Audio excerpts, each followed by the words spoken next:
So, yun guys. Ayan, magandang araw sa inyong lahat. Welcome po dito sa aking YouTube channel, Super Cute TV. So, ito guys, ipaparinig ko sa inyo yung maikling kanta ni Elias JTV sa abangan natin.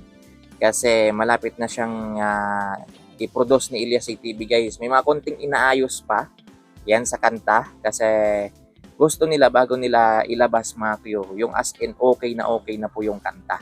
Ayan, final na talaga. So, advice din po yun ni Sir Lito Camo para pag produce na nila guys, yun na talaga. Wala nang babaguhin mga kuyo, final na talaga. So, may mga konting inaayos pa daw. Ayan, si Elias sa kanta. Ayan, kasi meron siyang gustong idagdag yan sa kanta guys. So, yun pa yung gusto nilang ayusin. Then siguro baka this week marinig na natin mga kakyo yung kanta ni Elias. Ayan na ni-record nila ni Sir Lito Camo mga kakyo. Pero ito pakinggan natin itong maikling background mga kakyo. Yan, talasan nyo yung pangdinig nyo para imagine nyo na lang kung gaano kaganda yung kanta guys. Kasi sabi ni Sir Lito Camo, grabe, napakaganda daw guys.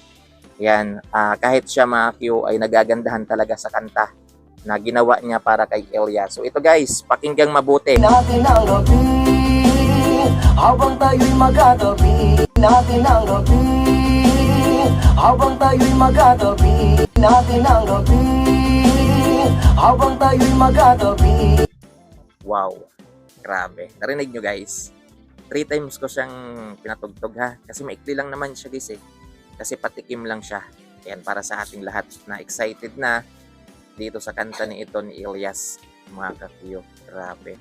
Alam nyo yung sinasabi na nakaka-LSS yung kanta, mga kakuyo. Last Song Syndrome. Ika nga. Kumbaga, parang nagre-register sa isip mo na pag naririnig mo siya guys, parang mapapasabay ka talaga. Parang ganon. Yan, parang maririnig mo na siya paulit-ulit sa isip mo. Parang ganon. Yan, iba talaga yung atake guys. Yan, ang lupit po talaga ni Sir Lito Camo pagdating sa paggawa ng kanta. Grabe guys, walang tulak ka kabigin, walang tulak ka sabihin mga kakyo. Ang galing. Yan, wala akong masabi guys, sobrang galing pa rin. Bihasa pa rin talaga guys. Isipin nyo sa sobrang dami yung ginawa ng kanta. Yung mga sex bomb dancer na yan guys, si Lito Camo yung gumagawa ng mga kanta niyan. Si Willie Rebillame, si Manny Pacquiao, marami pang mga sikat na ginawan niya ng kanta, mga Q. So, abangan na lang natin guys. Yan. At panigurado, trending to. Yan. Sabi nga ni Sir Lito Camo guys, huwag nating pabayaan si Elias JTV. Yan. Tulungan natin siya kapag produce na ni Elias yung kanta na to. Yan. I-share natin, i-like natin. Yan. Masikatin natin guys. Yan. Para paglabas pa lang daw ng kanta, sikat na kaagad. Yan. Ito yung kanta mga Q, may papromise ko lang sa inyo guys. Ito yung kanta na sasabayan natin. Panigurado yan mga Q. Kasi pakinggan yung mabuti, nakaka-LSS talaga guys. Nakaka-last song syndrome ho talaga yung kanta ni Elias. Grabe. Ganda guys. Excited na ako na ma-produce yung kanta na yan. So, yun. So far, yan lang muna guys. Abang-abang na lang tayo kung kailan ni Elias. Abang-abang na lang tayo guys kung kailan ni Elias i-produce yung kanta. Yan. Kasi ayaw naman kasing pangunahan talaga ni Sir Lito Camo si Elias. Gusto niya si Elias yung mag-produce, yung mag-post, yung maglabas ng kanta na yan. Yan. Nandun na sa kanya eh. Yan. Ibinigay na ni Sir Lito Camo. So, nakay Elias na po yung desisyon talaga kung kailan niya ilalabas yung kanta. Pero sabi ni Sir Lito Camo, baka within this week, hintayin lang natin. Yan. At sa February 15, meron pa silang isang kanta na i-record na naman guys.